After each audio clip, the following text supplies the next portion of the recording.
Yo, what's going on, y'all? You're tuning into another exciting episode of the Mario Ramone Review, and today we're going to review the Queen's Supreme Court with T.S. Madison and her special guest, Neffe.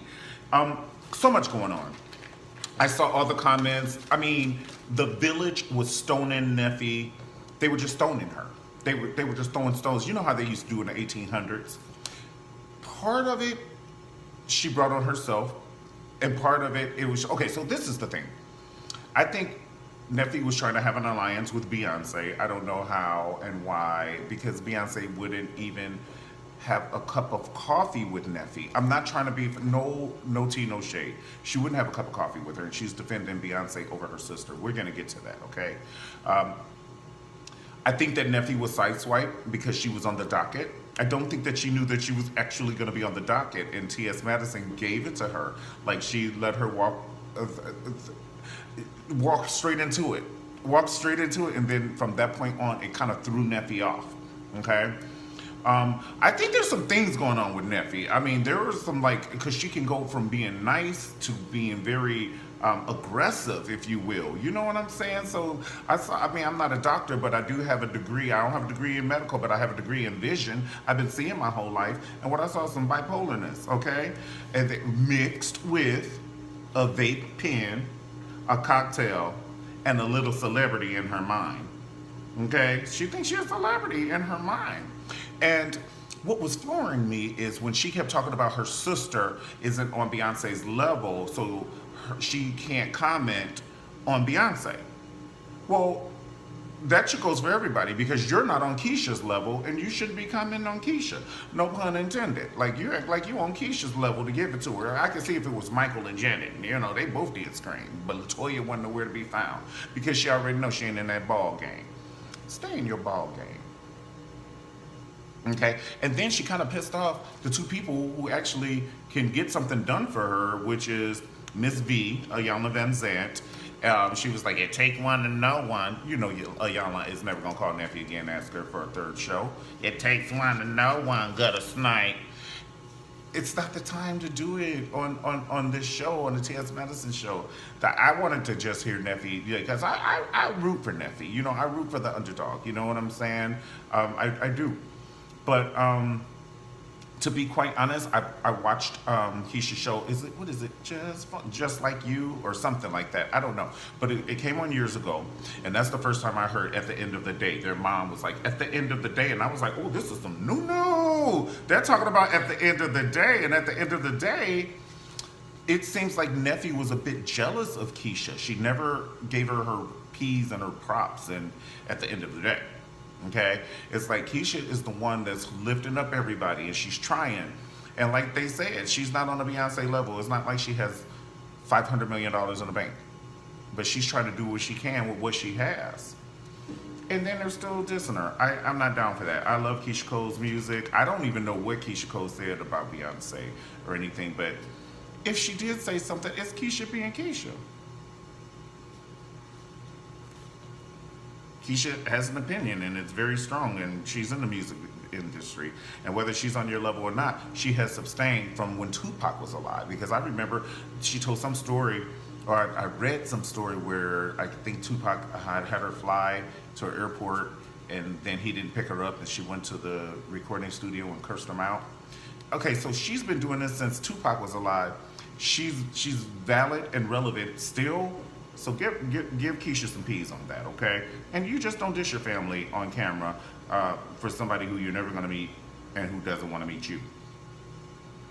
Maddie's face on half of the live video was like... Now, Maddie is calling her sister, but Maddie's energy, she was like, look, girl, I don't even believe I'm in this situation right now. That's what face was given. Like I said, I have a degree in vision. I can see. I've been seeing my whole life, okay? This eye may be bigger than that one, but that's mean he can see more, okay? I got that Cyclops thing going on that left eye.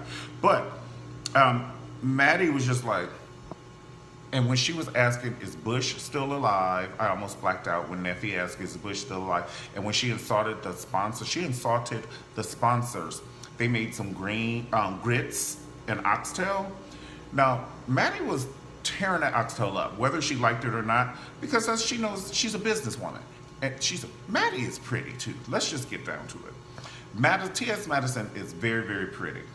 I love the voluptuousness and all that. I didn't care for the biker shorts doing the butt outfit. They're doing the butt. It reminded me of that group EU. Sexy, sexy. Now, what would have been cute is Maddie had that same outfit on, but put like a lace thing around the waist. You know, like a sarong or something, and just some illusion or something like that. But it was just, it wasn't my favorite, but Maddie usually dresses her butt off. The hair is always on point. Makeup's always on point. Always. Like, always. Okay? So, but you know, we watch it. I'm a fan, and I have an opinion as a fan, and that just wasn't my favorite outfit. But I know next week we're going to get that together because, like I said, that's the first thing that made me raise my Michelle Obama eyebrow. That was the only thing. Maddie's always good. Now, the after show, when Neffe could see the people commenting, and she could see the comments scrolling, and she's commenting on the people commenting, and it's just too much. It was giving me everything I needed. I was like, when you have a plate at Thanksgiving and your auntie's like, well, you didn't taste this, and food was falling off your plate. You're like, well, I can't add it on to. We put food on top of. It's too much. It was too much. And she was commenting, and it should be nice, and then she would start going in on the people, and then she was defending why she said that about Keisha. On the flip side, she said she didn't kind of say what she said. She said, oh, my washer is going. I'm just trying to get a whole lot of things done. I'm watching and doing the reviews and stuff. And I have another review we got to do after this. Okay, so it's going to be on the haves and the have-nots. OMG, we'll talk about that. So two of the shows that they talked about in the case, or two of the cases they talked about in the show of the Queen Supreme Court, one was the girl who FaceTimed herself getting her butt whooped. She gonna FaceTime herself with these colored lips, and she was like, this heifer knocking at my door. Let me put the camera down. Let me put the camera down. She opened the door, and that girl went to whoop it on her head. That girl's zodiac sign was Six Flags because she was swinging like that thing, that ride at Six Flags. I mean, her zodiac sign was Six Flags. She was wearing that girl out. You gonna open the door and listen. You were supposed to have some easy off oven cleaner, and as soon as you open the door, psst, a steak knife, something. I mean, I'm not saying I want be like bitches stabbing each other, but you don't open your door unless you're sure. You don't, okay? As soon as you open the door, you need to be ready, or you're gonna get what she got. Okay, the second one was Beyonce getting charged on the stage. Well, not necessarily Beyonce, but it's her man. And you know if somebody gonna charge her man, they charging her because she gonna be fighting too. Now y'all got Beyonce fighting like the Real Housewives of Houston. Why y'all do that on the stage? And first of all, I have so many questions. The stage should be high up, so how did he get up there? That's number one. Number two, where was Beyonce's bodyguard? Like, you're supposed to be looking at her at all times, like on the side of the stage. You need to be in queue with the dancers, and you need to be the last dancer. And when they run out, you just need to be standing there. So I don't understand, because he could have threw some acid at people. He could have shanked you real quick. He could have had a little bomb on him. That was way too serious. Like, that was a serious situation. And if you're not gonna do it, let the Beehives do it. Let the Beehive stand, and they'll do it for free. At each state or country that Beyonce and Jay-Z go to, you get 30 Beehive people to stand in front of that stage.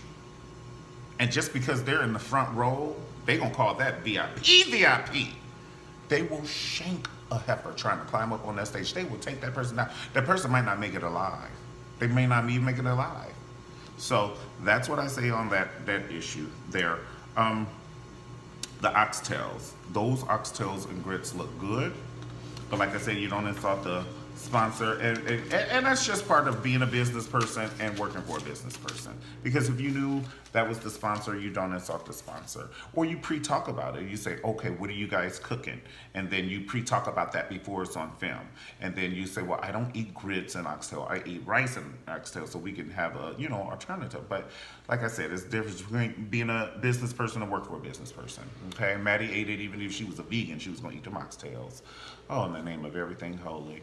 All right, I'll see you guys next time on the Mario Ramone Review. If you like this review, definitely subscribe, like the video, and put it on your social media. And I'll see you guys next time on the Mario Ramone Review. Peace.